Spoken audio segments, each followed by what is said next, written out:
History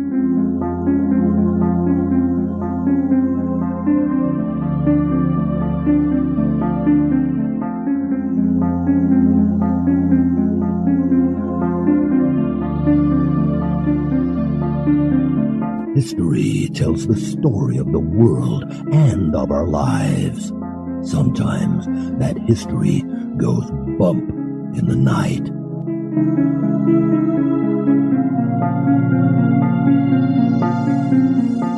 Broadcasting from the center of oddity and the supernatural in Central Florida, it's the History Goes Bump podcast.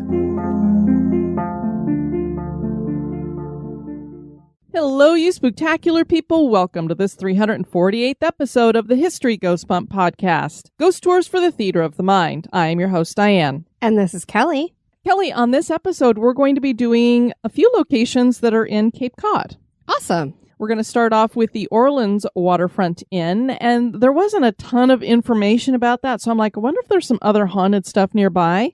And the town of Brewster is about 10 minutes away, and I found a couple of locations there that are haunted. So we're going to be sharing those on this episode. Sounds good to me. Before we get into that, we want to welcome into the spooktacular crew, Eric, Memories Homemade Crochet, Lee, who spells her name Leigh, Jessica, Meggie, Carmen, Scott, Sarah with an H, Stephanie, Joe, Daniel, Anne with an E, Marie Pierre, and that's French, and I'm sure I butchered it, sorry, and Kate, who spells her name Cait.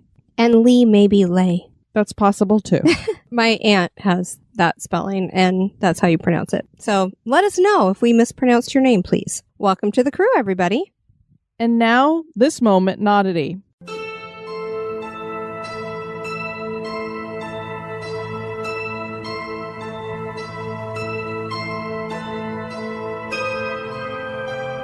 The moment in Oddity was suggested by Chelsea Flowers.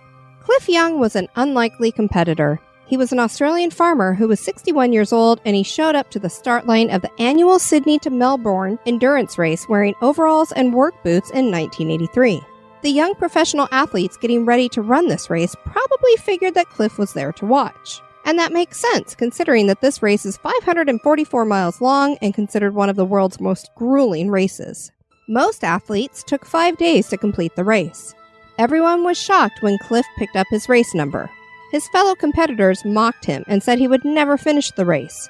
Cliff replied, "Yes, I can. See, I grew up on a farm where we couldn't afford horses or tractors, and the whole time I was growing up, whenever the storms would roll in, I'd have to go out and round up the sheep.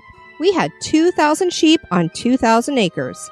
Sometimes I would have to run those sheep for over 2 or 3 days. It took a long time, but I'd always catch them. I believe I can run this race." Cliff started the race behind everybody, and rather than run, he shuffled. Most runners would run for 18 hours and then sleep for 6, but Cliff kept right on shuffling. As the race continued, Cliff gained ground and started passing the racers. He eventually passed them all, and he was the first runner to cross the finish line, and he set a record. He was awarded $10,000, but he didn't care about the money and gave it away to several other runners. Cliff's racing style came to be known as the Young Shuffle, and many ultramarathon runners use it, with 3 of them winning using that style. And all runners forego sleeping because they know they won't win if they do. A 61-year-old farmer winning a marathon is amazing, but one winning an endurance race while shuffling in work boots certainly is odd.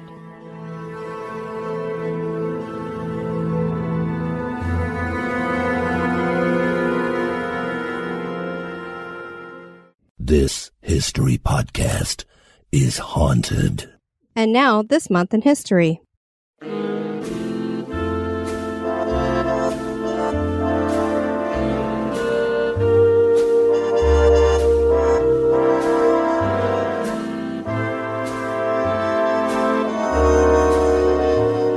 In the month of August, on the 1st, in 1961, Six Flags Over Texas opens.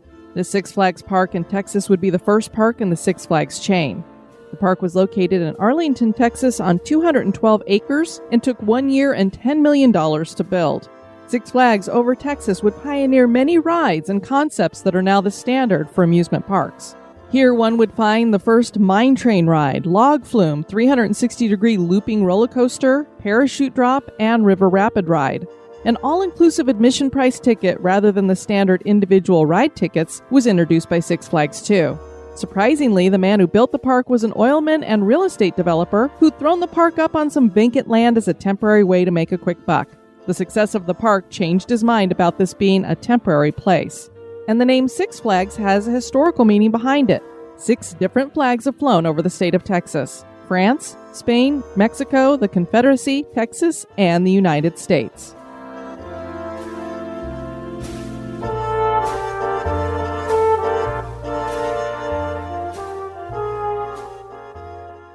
The Orleans Waterfront Inn lies between Town Cove and Route 28 in Orleans, Massachusetts. This has been the home of a sea captain whose family had strong ties to Orleans and whose ancestors were pilgrims. The original building had been here for over 100 years and was said to be a favorite haunt of the Irish Mafia, where they ran whiskey. This was reputedly a brothel for a time as well, where a lady of the evening lost her life. The inn was the scene of 2 suicides. Perhaps because of this history, the inn is reputedly haunted. Not far from Orleans is the town of Brewster. There are several haunted locations in this town, from the Crosby Mansion to the Bramble Inn and Restaurant to the Captain Freeman Perry House. Join us as we explore the history and hauntings of the Orleans Waterfront Inn and the town of Brewster.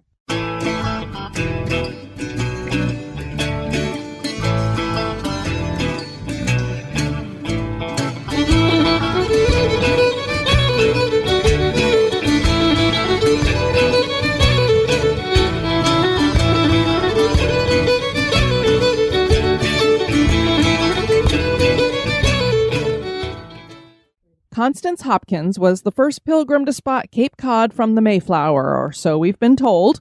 She was 14 at the time. In 1627, she would marry Nicholas Snow, and they would have between 9 to 12 children. Officially, there are only 9 documented children, Kelly, so that's, I don't know, was it 9, was it 12? A lot regardless. Yeah, a lot of kids. Oh my.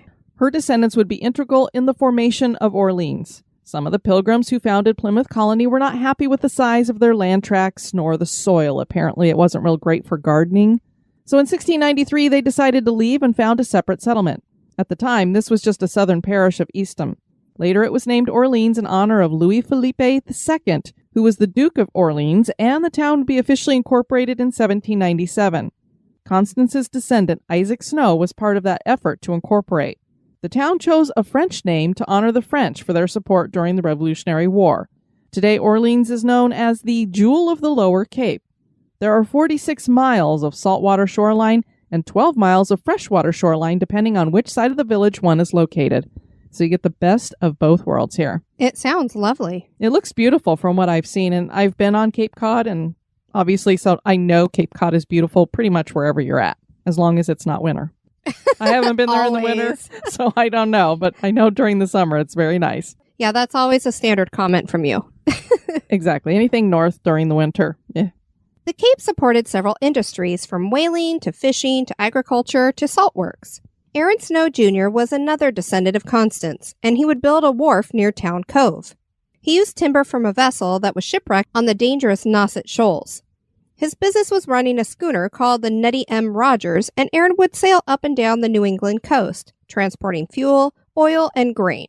Near this wharf, he built a home for himself, his wife, and their 7 children in 1875. This was Victorian in style, with mansard roofs, and was quite large because it also housed a store that the Snow family ran. The main part of the house was 6 stories, with that 6th level being a cupola. That is freaking huge. It is a really big, if you see some of the older pictures of it, because it just started off as a standard. If you look at the hotel today, It's got these 2 wings coming off of it, which were not there originally. But even the main house was really, really big. I mean, that's really large, regardless of how many kids you have. Exactly. Many residents of the town referred to the store and house as Aaron's Folly. I'm not exactly sure why. Nobody described why they said that. I don't know if he had a hard time making money with it. They just called it his folly. Interesting. The sea captain died on May 10th, 1892. One of Aaron's sons was named William H., and when he inherited the business, he decided to move it to the center of Orleans, and it still runs there today under the Snow family. I found that just amazing. It is. I mean, for that period of time. Long-term business. The house remained empty until it was bought in 1900. Two sisters bought it and reopened it as a boarding house, and that is how it remained for 30 years as it passed through the hands of 4 owners. In the 1940s, a German man bought the building, and the northeast and southwest wings were added, and the boarding house became an inn and restaurant known as the Orleans Inn. At first, it was only open in the summer, but it moved to year-round. During the 1950s and 1960s, it was the place to visit on the Cape. It fell into disrepair, but in 1995, Ed and Lori Moss purchased the property and restored it to its former glory. The family rebuilt a large deck and added a large awning over it, and this serves as a gathering area. They run it as the Orleans Waterfront Inn and O'Hagan's Irish Pub, which is inside. There's a neat windmill adjacent to the inn. I love windmills. This one, it's a little bit different kind of looking windmill, but it's cool, and they host a ton of weddings at this location, and they have really old cars, like an old Packard. Oh, I love it. And they'll offer the wedding parties to drive them over for photo shoots over at the windmill location, and they'll take them over there in the classic cars. Oh, how fantastic. Yeah, so I thought that was a fun little thing. And unfortunately, that is basically all I know about, like, what the inside of this place looked like. We really need to be able to take more road trips. We do. I don't know that taking a road trip there would get us any more official history, but True. it'd be cool for us to be able to walk around inside of it and describe it. Definitely. So that's the official history, but there is a seedy side to this hotel. There are rumors that it ran as a brothel for a time during the Roaring Twenties and that the Irish Mafia controlled the building at some point during Prohibition. So you know those two sisters that bought it and it was a boarding house? There was a lot of women living at that boarding house. Interesting. And apparently they were making some money. So I believe that's why these rumors got started. Gotcha. Hannah was said to be one of the ladies who worked at the brothel, and she was murdered in the front entrance of the hotel, although we could find no official report of this crime. Same goes for the stories of the Irish mob being here. The Irish mob was founded in the early 19th century and is thought to be the oldest mob in America. For more than 200 years, this group has worked in major cities like Philadelphia, Chicago, New York, and Boston, committing various crimes from racketeering to robbery, assault, gambling, drug and liquor trafficking, murder, loan sharking, and counterfeiting. Their main focus has been in the drug trade, but during Prohibition, they were alcohol runners. Boston had a presence through the Guston Gang, which was run by Frank Wallace until his death in 1931. We couldn't find anything that indicated that the Irish Mafia ventured into Cape Cod, but it's definitely possible. What is interesting about this time of bootlegging is that from 1931 to 1933, nearly every high-level Irish-American bootlegger was executed gangland style. Can you believe that? I thought that little tidbit of information was interesting. Very interesting. For people who may not know a lot about the Irish Mafia and who were members of that, Whitey Bulger's probably the most famous This is gangster true. from that. And he was executed, but it was in jail, and I believe he was beat to death when he was in his 80s or whatever. Yeah, not too I long think ago. you're correct. So, Kelly, I couldn't find anything that definitively said that the Irish Mafia was in Cape Cod, that it was at this hotel. But to me, it does seem very probable because this would be a better place to be running your rum or your whiskey or whatever, because you've got docks here, you've got a wharf here. Sure. It's a smaller area, so you're not going to have the feds hanging around maybe as much, whereas in Boston, I would think they'd be watching those docks really closely. I would imagine so. Yeah, it would definitely be a little bit more conducive. Yeah, so maybe it happened, maybe it didn't, but it sure makes it a lot more interesting. Owner Ed Moss has not only heard many stories about the haunts at his inn, he has experienced strange things himself. In fact, he had purchased the inn with the plan to demolish it and build something else.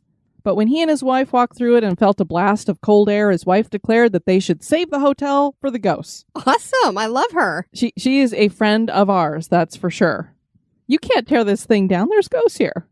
I love it. I love it. Guests have reported disembodied footsteps, doors slamming shut on their own, and gusts of cold air, just like Ed and his wife experienced. Ed snapped a weird picture at the Chatham High School 25th reunion party that was held at the inn. There are 3 couples in the picture, and right in front of them is a white, smoky mist. Ed claims that this more than likely was Hannah manifesting. And we do have that picture up in the show notes. If you go to our website and just hit the blog tab, you will get to it. And I'll probably throw this up on Instagram as well. What do you think, Kelly, looking at that picture? Well, I would say that that's either a spirit trying to manifest or somebody was smoking right there in front of them. That's the hard One or the thing other. to know. I'm assuming that there's no smoking at the inn, but since we don't know for sure, it could be that there was somebody smoking nearby and that just happened to get caught in the picture. But it definitely looks like some kind of weird thing in the front of that picture. Absolutely. It's got to be one or the other. I can't imagine it being anything else. Yeah. Ed thinks there are at least 3 ghosts. He has experienced Hannah himself. He liked to sleep on the couch in case a guest needed something in the middle of the night. He was awakened one evening when a naked woman came down the stairs and started dancing in the center of the room. He politely said, "Hello?" as he wondered what she was doing, and she said hello to him in return. He then fell back to sleep. What? I mean, Kelly, we already think it's strange enough when people see a ghost and they roll over and fall back to sleep, but seeing as how he didn't necessarily know that this was a ghost at the time. And she was naked? She's a naked woman dancing around in the front area of your hotel. And you're just like, back to him. Hey. And she's like, hey. Okay, I think I'll go back to sleep. And that certainly is odd. Maybe he thought he was having a heck of a dream. I don't know. The next day, a man called who had been a passing motorist, and he wanted to complain about the lack of curtains in the windows. Gee, I wonder why. He said he could see a naked woman dancing in the 5th floor window. There was no guest staying in that room. So apparently she was dancing naked all over that hotel. And clearly Hannah's a bit of an exhibitionist. I would say so. And isn't it funny that the guy was complaining, whereas you think most guys would be like, I'm going to get my buddies and some binoculars. This is true. Okay, well, maybe not all guys. Not all guys, but many. Ryan Moss was the owner's son, and he shared his experiences with ghost hunters when they featured the inn on an episode. And I didn't note which episode number that was. In 1996, Ryan was 18, and he came up to do renovations. One of his duties was to lock everything up. He would start up at the cupola and check all the windows and doors on his way down, ending with the front door. The next day, the front door was completely open when he arrived. No one was in the house. This happened repeatedly, and this was a door that was triple bolted. Another door on an upper floor that had been locked would be found open as well. So this is something that they would be plagued with the whole time they were renovating. And clearly the spirits wanted to make that point to them. Exactly. They were there. Yeah, or stop locking the door. We want it to be open, which is weird to me because if this was an inn, you would think that they would always want to have that front door closed and locked. But well, I would think that the spirits were just trying to make a point of, hello, acknowledge us, we're here. That could be. You clearly locked this, and we're clearly showing you that something's going on. That's true, especially triple bolted. Yes. In the dining room, servers would blow out all the candles at the end of the evening, and sometimes when they'd come back in, they'd find the candles relit. Josh Santiago was a server, and he saw a man wearing plaid out of the corner of his eye, and when he turned to look at the man, there was no one there. In the tavern, drinks would move along the rail of the bar top all on their own. This has been experienced over and over, and the glass always slides in the same direction, which makes me wonder if they've gotten a level out. Here's the interesting thing about that, Kelly. So both of these things were tested by ghost hunters.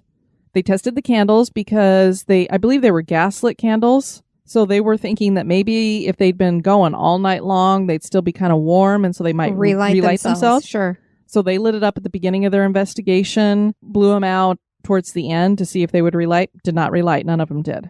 So they kind of debunked maybe that theory. Then 2 of the other guys tested every possible thing you could for this bar because one of them had been a bartender at one time, and he says, yeah, you get condensation on a glass. It pools underneath. And I mean, then it'll move. I think we've all seen it. Yeah. Glasses move, especially if you don't have a level bar. I don't know that the bar is not level, but they tested everything they had in there, from wine glasses to tumblers to taller drinking glasses. Highballs. Yes, got them all, wet they even added extra water on top of the bar that you wouldn't probably get from condensation, and waited, kind of pushed on the bar, jumped, tried everything. Nothing was moving. Interesting. So I wonder if it could be temperature related though too. They couldn't really change the temperature of the room, but possibly. I mean, that's what you and I are going to lean to first. That's why I've always liked ghost hunters, because they would test it all. Go with that first and then debunk definitely. it. So maybe not. Interesting. Something paranormal going on there. But they did at least try to test it, and they weren't getting scientific results. Let me put it that way. In the 1970s, a kitchen worker named Paul had worked here, and he loved his job. He had lived down in the basement, and when he didn't come up for work, a coworker went down and found him, unfortunately, hanging. Now, kitchen workers claim to see a well-dressed man wearing an apron coming up from or retreating to the basement. And nobody will go into the basement at night, especially alone. Another thing that they tested, because the EMFs were really going off heavily in this area, and especially every time like the HVAC system would click on. So they're wondering if maybe that's what's causing people to feel kind of uncomfortable down there. Mm-hmm. But there also was a man who killed himself down there, so. Room 5 is reputedly haunted.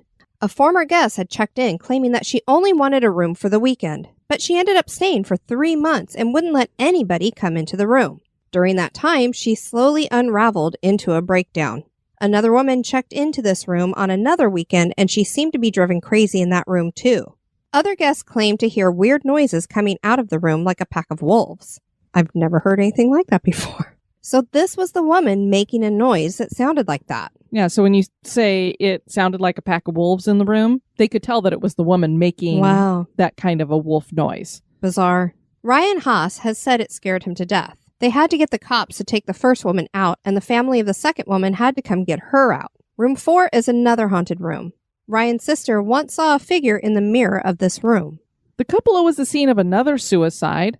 Fred was a bartender, and he climbed up to the cupola and hanged himself inside of it. Unfortunately, Kelly, he was there for 5 days before he was found. Eesh. So it was a pretty rough scene. Yeah. I imagine somebody started following their nose, and I don't know if they wondered, where's Fred been? He hasn't shown up for work. Peggy Begg was a former employee, and she was watching the inn by herself one evening, and she decided to tell Fred good night. Right after that, she heard an audible male voice call out good night back to her. Aww. She started running. Aww. So I'm like, maybe you shouldn't call out to the ghost if you don't want him to comment back. I would have been emotional and wanting to interact. Jason and Grant were in room 5 about 4 hours into the investigation when they both heard an audible female scream. The sound came from the other side of the closet.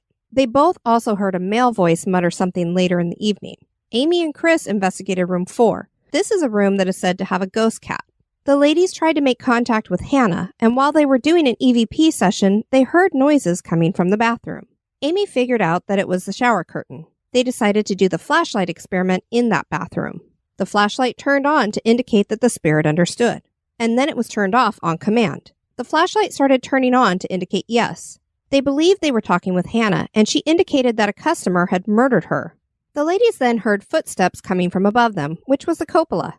2 other investigators were shushed by something unseen in the bar. These same guys heard a bang in the bathroom of room 5. So those were basically the experiences of the ghost hunters. Nothing too intense, but it does seem like they got some evidence. Sounds that way. Just a short 10-minute drive down the road is the town of Brewster. Elder William Brewster was the first religious leader of the Pilgrims at Plymouth Colony, and this town was named in his honor. Brewster was first settled in 1656 and would be incorporated in 1803. This was a town where rich sea captains chose to live, and they built mansions here. So this really goes hand in hand with the Orleans Inn, since he was basically a rich sea captain. Certainly. Several of these still exist and have been turned into beds and breakfasts. And wouldn't you know, some of them are apparently haunted too. So first up, we have the Bramble Inn and Restaurant. And let me just say before we jump into this, for people who own these kinds of locations, when you have a historic property like this, especially as way back as these go, have a page on your website about it. Heck yeah. I couldn't believe how many of these places I looked up. And I mean, I had to dig and scratch and like read blog posts that some of them have made to try to figure out the history of the place. I'm like, oh my gosh, I don't know. Underappreciated. Kind of. I mean, I'm like, great that you put the amenities in there, but I would want to highlight your history too. It might be a little bit more, get people to come to your place. Definitely. The Bramble Inn and Restaurant is located at 2019 Main Street and had been voted the best restaurant in Cape Cod. This property consists of 2 historic buildings, with the main building being built in 1861 and the smaller house being built in 1849. Ruth Manchester's family bought the property in 1985 and they began renovations in 1987. She felt like the renovations kicked up some paranormal activity and thought the place was haunted. She said, "I used to get a creepy feeling sometimes when I entered the room." This was a guest room in the 1849 house. She was not alone. Both employees and guests have had similar feelings in the room. A female spirit reportedly bangs on doors and moans through the night. The property was bought by Rob and Andrea DeSimone in 2017, and they renamed it Spinnaker. They gave the restaurant and bed and breakfast a makeover, and Rob runs the kitchen and Andrea supervises the dining room. We're not sure if any spirits have made their presence known to them. So if anybody has eaten at this place or stayed there, let us know if you've had any experiences. Ruth Manchester, whose family had owned this before, had several paranormal experiences of her own in a home that she had owned previously. She and her husband also owned, I can't remember the name. I think it's called the Pepper Inn. And that supposedly had some hauntings or something going on too. So this is something that she had a little bit of experience with. So if she was getting kind of a creepy feeling, she was familiar with that. Sure, she was picking up on it. But we certainly didn't have anybody seeing apparitions or anything. It was mostly people would be awakened in the middle of the night with this horrendous banging on their door. And they're like, what's going on? And next we have the Captain Freeman Perry House. We couldn't find much history on this one. Unfortunately, the official website of this inn doesn't have a page on the history like I was talking about, and neither did the Bramble Inn. Here's what we managed to dig up. Captain William Freeman was born in Beverly, Massachusetts in 1820. He married Phoebe Hurd in 1845, and they had 2 children. Phoebe died in 1885, and the captain remarried in 1886 to a woman named Hannah, and they had a daughter they named Phoebe. So it was kind of cool they named their daughter after his first wife. He got involved in the clipper trade and amassed a fortune. He commanded several ships and made his home in Brewster. He built his mansion in 1866. Today, the Captain Freeman Inn is owned by Lori and Jason, who purchased it in 2011. And just to show you how little information there was, I have no idea what their last name is. I was just wondering about that. In August of 2019, they finished up the major renovations they were doing to the inn. This took them 7 years. The interior is beautiful and features medallions on the ceilings above beautiful chandeliers. And really interesting about this, especially down here in the South, we know that we paint the porch tops with haint blue. Yeah. Well, she went ahead and painted the ceilings in here with haint blue. So all of their ceilings have that haint blue to them. Interesting. Yeah. Donna Kane, I believe, I'm not for sure, but I think she's the cook here, and she writes a lot of blog posts about different recipes. That one I printed off is for like those key lime. Oh, yes, the ones I'm going to be making. Something squares. I can't remember what was mixed with it, like key lime chocolate squares. Coconut, I thought. Yes. Key lime coconut squares. So I printed that recipe off. So she's written some blog posts. So I believe she's the cook, and it looks like she makes some really delectable stuff. The ghost stories connected to this inn feature an apparition dating back to the early 1900s, and it apparently has been seen floating through the hallways and in the guest rooms. Next, we have the Crosby Mansion. The Crosby Mansion is located on a rise of land with great views of Cape Cod Bay. This 3-story, 35-room mansion was built by Albert Crosby. He was born in 1823 and raised here. As a matter of fact, his mansion wraps around his family's homestead. I thought that was pretty cool. He not only came back to his former home, but he built his mansion around it so that they're both right there. Definitely, keeping it in the family. He left for the Merchant Marines as an adult and ended up in Chicago, where he opened up a dry goods business with borrowed money. He made his fortune distilling alcohol, and he also patented the first kerosene oil that was smokeless. Most of his sales for the distilled alcohol came during the Civil War to the government. He moved back to his hometown after making his fortune, bringing his new wife with him, who was a burlesque performer and 23 years younger than him. Scandalous. Her name was Matilda, and he built the mansion for her. The mansion was built by John Hinckley and Sons in 1888, and no expense was spared. There was a tall 60-foot viewing tower. The interior was extraordinary, with 15 fireplaces that were each diverse, made from imported English tile. The parlor fireplace had intricate woodwork and a beveled mirror tinted green. This was inspired by a mirror Matilda saw at Versailles when the couple were there on their honeymoon. The main foyer fireplace was modeled after one that she saw at Buckingham Palace. Wow. A beautiful library was off the foyer with carved mahogany, and the upper portions of the walls were done in Japanese leather paper that was imported from Japan and washed in gold leaf. I can't even imagine how much that must cost. I'm sure it was quite pricey. The master bedroom is on the second floor and features a dressing room with his and her walk-in closets and a marble bathroom with running water and a flush toilet, which was ahead of its time then. A large guest room was on this level too that hosted guests like Mark Twain and Prince Albert. There were marble sinks and floors throughout the home, gas lighting and heating, an art gallery, and a 2-story billiards room. Very cool. The Crosbys called their home Tawasentha, probably after Longfellow's poem Song of Hiawatha. Matilda loved to entertain here, and the old Colony Railroad laid a side track to the house to make it easier for people to arrive. Sometimes the parties got to be too much for the older Albert, and he would retreat to his favorite rocking chair or head over to the home where he grew up, the modest 1830s Cape-style home. Albert died in 1906 at the age of 83.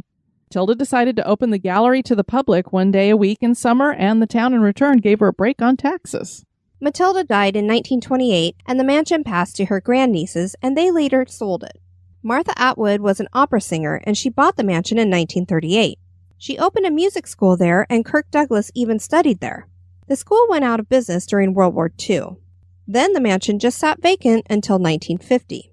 The Horgan family bought it and remodeled it so they could open the Gold Coast Restaurant and Inn. The art gallery burned during that time. The mansion became a weight loss camp in 1959 when a group of nutritionists headed up by Dr. John Spargo bought it. They added a dining hall in 1965. Dr. Spargo bought out his partners in 1978 and decided to develop condominiums on the property. The town of Brewster said no to that plan, and he later sold it to the state. The mansion fell into disrepair and, of course, was vandalized. A grassroots effort to save the mansion was started by Brewster residents Brian Locke and his mother, Jenny Locke. The Friends of Crosby Mansion was then started, and they began the restoration of Crosby Mansion. Weddings and various functions are hosted here today. There are some who claim that the Crosby Mansion is haunted. When the house was basically abandoned and had no electricity hooked up, people claim to see lights on inside the mansion. They also claim to see faces in the windows, even though nobody was inside. And the weirdest claim is that unexplained blood marks have appeared on the front step. Never heard anything about a murder or anything going on here, so I don't know where those would come from and why they don't go away. The Orleans Waterfront Inn is a gorgeous seaside inn with a seedy history. Many people have experienced unexplained happenings here, and the ghost hunters seem to get some evidence. Brewster has some beautiful old homes that seem to have some weird things going on as well. Is the Orleans Waterfront Inn haunted? And are these Brewster locations haunted? That is for you to decide. Well, Kelly, we got to get ourselves on up to Massachusetts. There's so many things to see. I've seen a lot of it, but I'd love to see it with you and lots of haunted stuff to check out. Absolutely. And Cape Cod, some of these places look like great places to stay. I would love it. We just need to find a little bit more time and finances and take this show on the road. Yeah, and have COVID disappear. And well, this is true. Good. Yeah, exactly. Want to encourage you guys to check out our website at historygoesbump.com. And if you want to send us some feedback, you can do that at historygoesbump@gmail.com, or people do it in a variety of other ways. Have a lot of things to share here. First Ginger in the Spooktacular crew said, as I was talking to my gardener today, he asked how my dog was. I replied that our dog passed away a while ago now. He asked when that was, and I said about 2 years ago. He looked surprised and said, I'm pretty sure I saw her in your yard about 6 months ago. I saw her run into the garage one day. I said it must have been a Zoe ghost. She was a beagle girl, and he agreed. He said he was surprised to see her because she ran so quickly and easily since he knew she was old. Our Zoe was 16 years old and had a variety of health issues given her age. Crazy, right? Glad to know she's having fun in the yard and healthy. It was the only home she knew as we'd gotten her as a pup. Aw, that's so sweet. Yeah, so I love that stuff. And then on Instagram, Aloy sent me a message. July 2019. I was on vacation at Kersong, I think is how you say it. Me and one of my friends shared a hotel room. We had something to drink around 2 a.m. After that, we were going to go to sleep. Around 3:30 a.m., the television automatically came on in our room. The TV remote was on our bed just beside me. Then I thought, by mistake, it was started because the remote was on the bed. Unfortunately, in a sleepy mood, I must have pressed the button. I turned off the TV and put the remote on a desk. I guess so that, he wouldn't turn it on again. Next day in the morning at 9 a.m., my friend was trying to turn on the TV by the remote, but he couldn't. Then he called to the front desk and said, hey, there's no battery in the remote. How can I turn on the TV? Please do something. Oh. I was in the bathroom. I heard this conversation. After a few hours, we checked out of that hotel. So, yeah, very interesting. It wasn't that you rolled over on that remote and turned on the TV if there's no battery in that remote. Definitely not. And then Cedric sent us a message over on the History Goes Bump page. Greetings, my name is Cedric. I'm a paranormal team lead and investigator and a paranormal tour guide in guess what, Kelly? Orleans. Now, doesn't that just go with this episode, too? So out of Nollins, I just listened to your podcast on Storyville, was very impressed with it, very well done and researched. I'm the founder of New Orleans Paranormal Explorers, and we have a weekly show, Fright Night NOLA, where we do a video tour of different areas and stories. So if people want to check that out, I encourage you to do that. The reason I'm contacting you is that they, I guess, did an episode on Storyville, and they shared some of the information that they got from the podcast. So I thought that was very cool. And then I had said, hey, thanks so much for contacting us, and you and I are definitely looking forward to going to Nollins to go on some tours and stuff there. And he is one of the tour guides for the Haunted History Tour, which is the one I always recommend people who are going there. So I said we'd love to meet up with him. And he goes, oh, that would be epic. And then he was saying that people could look up their virtual paranormal tours on Facebook or just look up Fright Night NOLA.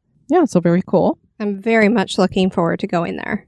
And then finally, we heard from Sharon Remickle. Is that how you thought her last name was pronounced? I think so. She was the one who suggested our location for the last episode, Griggs Mansion.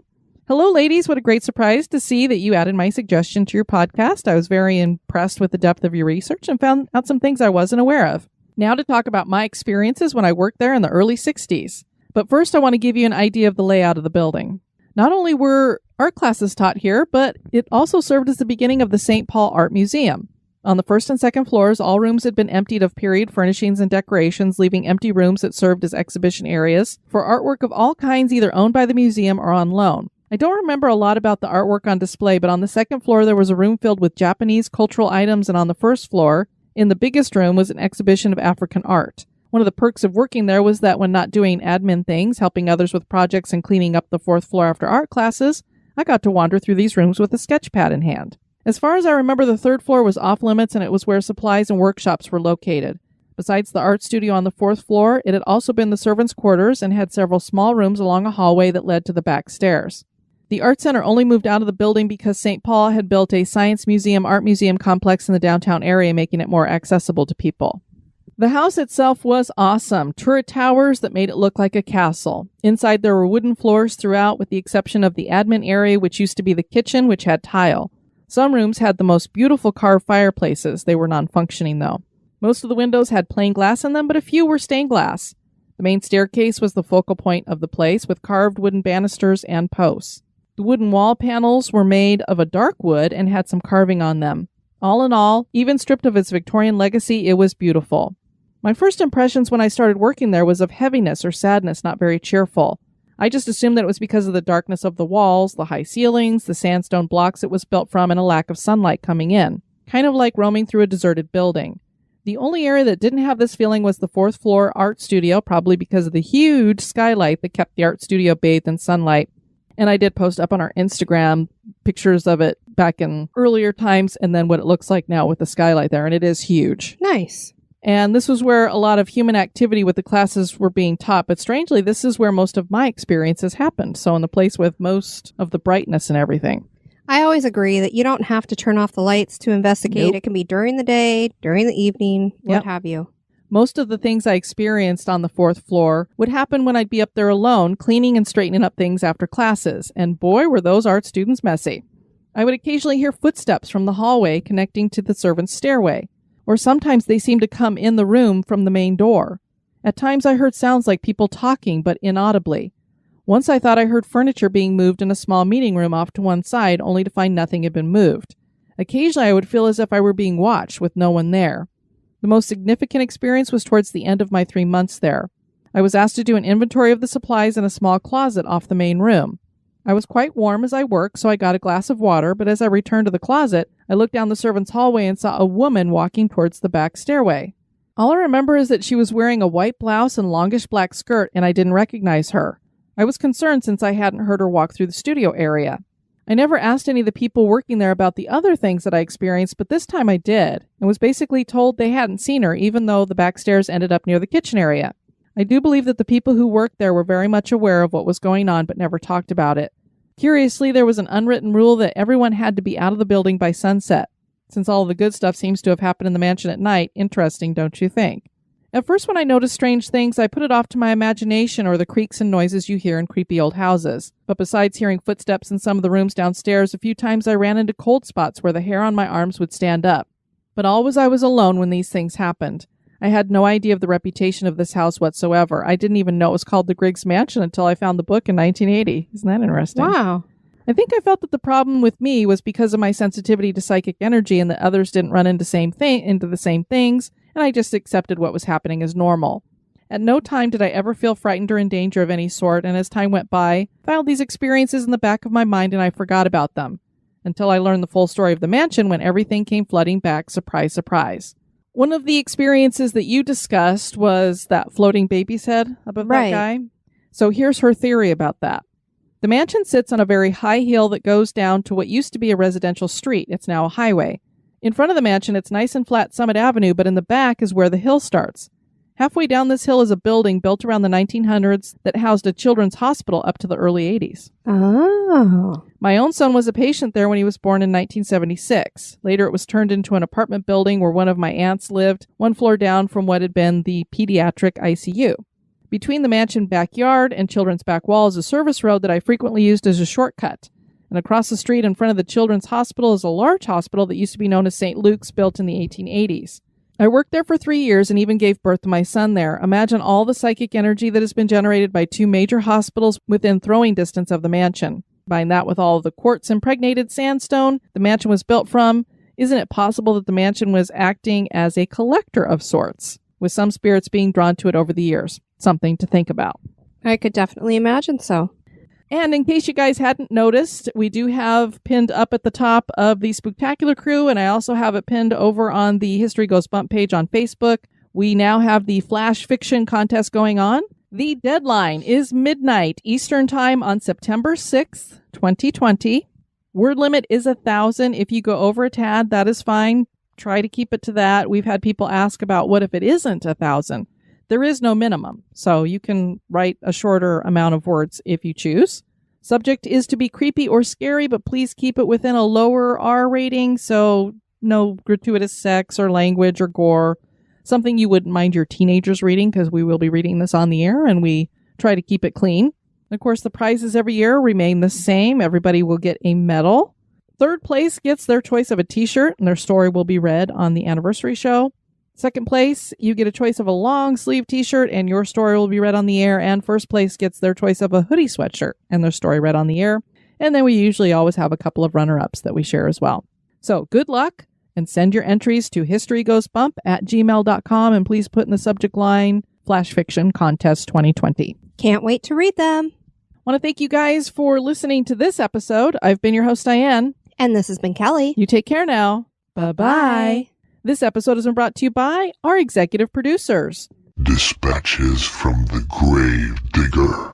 We'd like to thank Mark Patterson for his one-time donation. And welcome into the cemetery. Grace Ellen Callahan, you're going to be buried under an obelisk headstone. And Catherine Fay, you're going to be buried in a garden tomb. Thank you so much for supporting the show, you guys. It really helps us out. Be sociable. Drop the chain rattling, neck biting, and shape shifting, and join us on Facebook and Twitter at History Goes Bump. Like the page and follow us.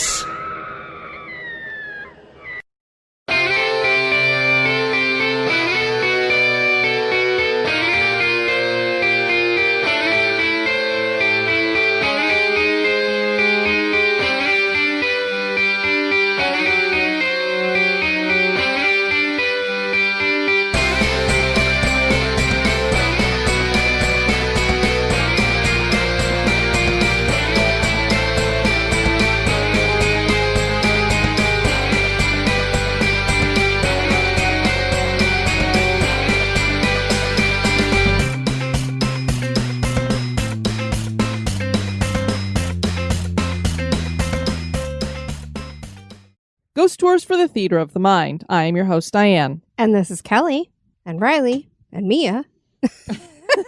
Not now that I locked Riley out of the closet. Okay, so it's just the three of us then. Yes. Near this wharf, he built a home for himself, his wife, and his seven... Does that help you to speak better? If you, I don't even know. That's not like a growl. It's not sure what it is. Sometimes. Did eating the chips ever help you? I think it did, but we don't have those kind of chips. I know, because somebody needs to be buying it. Somebody needs to stop eating them and save them for me for recording. They'll get stale after a couple weeks. I don't mind if they're stale. Pringles are not going to last several weeks in this house with me. Oh my God. Okay. I'll buy a little short stack and then hide them so that I could just eat a couple before recording. Kelly has to buy a short stack of chips so that I don't eat them. Well, it helps lubricate my throat so I don't get the rattle. I know. But you don't leave them long enough Kelly, for me to eat. Pringles, you can't eat just one or whatever they say. Once Like you pop, I you said, can't stop. What is their thing that they say? I think it's that once you pop, you can't. Yeah, I think Lay's is once you have one, you can't stop or something. Something. I don't know. You can't. Or Lay's is I think you can't eat just one, and whatever. Pringles must be once you pop. You Diane can't likes stop. chips. I do. I'll just buy a short can and a short stack and hide them somewhere. So I just eat a couple before we record. And buy me There you go. the big stack. That's fine. I'll buy you the big stack. Just make You sure I gotta never let me know when you want that versus the Tostito. I'm going to be going through your sock drawer now going, where is it? Where is the little stack of Pringles? Oh, where was I? I don't even know at this Their main point. focus. Every high-level Irish-American bootlegger was executed ganglang style. Ganglang? Ganglang. What is ganglang style? You know what? I'm thinking about that guy that came out with that song about Oh, Gangnam Style. Gangnam Style. Whoop, whoop, whoop, whoop, whoop. Oppa Gangnam Style. Yes, that's exactly what it sounded like. Not really. He would start up in the cupola and work. He would. Sorry. He would start up at the. Now you're gonna make me laugh. He would start up at the cupola. Cupola. Can I have some cupola? Other glass. Other glass. Exactly. A female spirit reportedly. Reportedly. Okay. And he would retreat to his favorite rocking chair. Waka waka waka. Matilda died in. Died? Many people have experienced unexplained happenings here, and the ghost hunters seem to get some evidence. Some tips. Sugar. Sugar. Honey.